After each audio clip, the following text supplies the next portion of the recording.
Alright, so my Simplicity Sunstar here, which got nicknamed Johnny Buckets because when I bought it at auction it actually came with a Johnny Bucket Jr. on it. Getting ready for snow this season. Stopped working last year, and it turns out the problem was the stator. So I didn't bother videotaping it, but I ended up taking the whole engine out, take the flywheel off, replace the stator, and now that's not popping the fuse anymore. But once I got it back in place, the starter decided to crank once and then quit. So now if you're familiar at all with these Kohler Magnum engines, the starter is down here, and in order to get the starter off, there's two bolts on the front that hold it in place, and then the positive connection is on the back here, or even sometimes here. But you have to get the sheet metal off the engine to get to it. And even though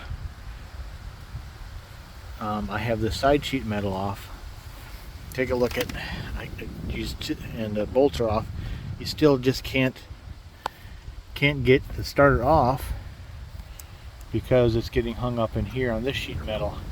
And I really don't want to have to take this front sheet metal off. And I struggled with another Magnum 20 engine before, had the same problem. So what I'm going to do now, I'll do a little modification, and I'm going to take my die grinder and I'm going to carve a little bit of this aluminum off, because this is just a pain in the butt.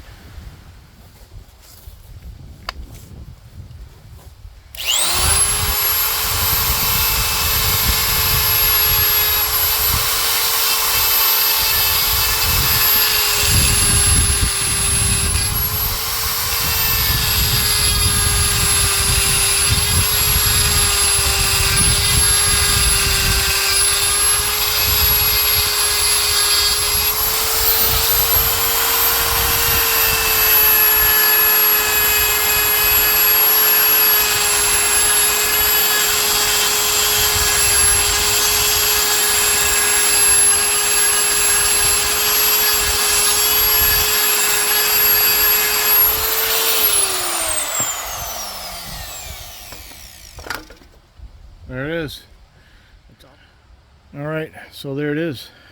Just take off a little material there, and the starter slides out. So now we'll think about getting a new starter or rebuilding this one. Whichever way I decide to go with this, we're going to be able to get Johnny Buckets back ready before the snow flies.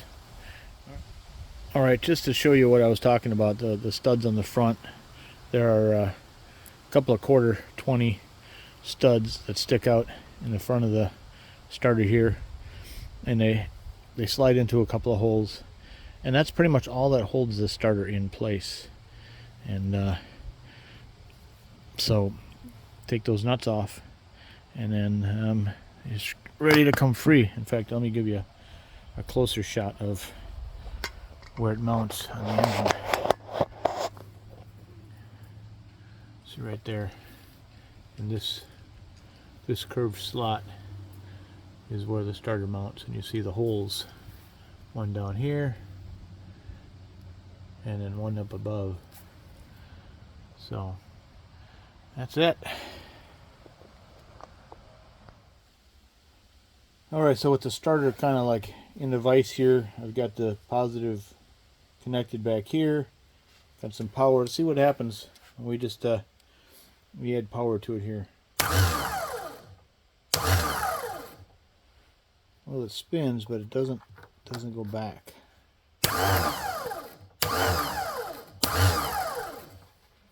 Maybe we just need to lubricate that some. Anyway, I'm going to figure out how to take that apart and clean it up. Alright, so all I did was clean this up a little bit. I actually used a product called Freeall. Just kind of soaked it on there and wiped it all down. And so now I've got the power ready to go again. Let's find out what happens.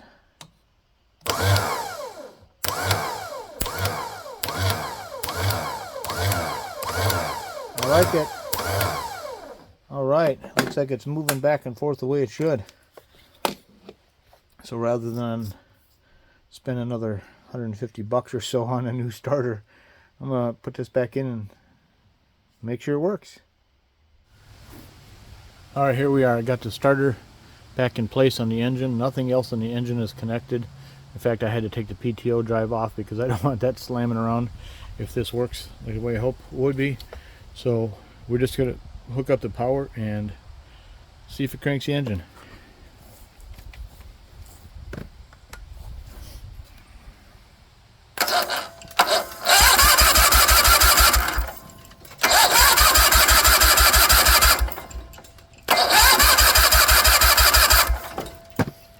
That is what I like to hear. Very good. Now I can finish putting this engine back in Johnny Buckets here and get her ready for snow. Thanks for watching.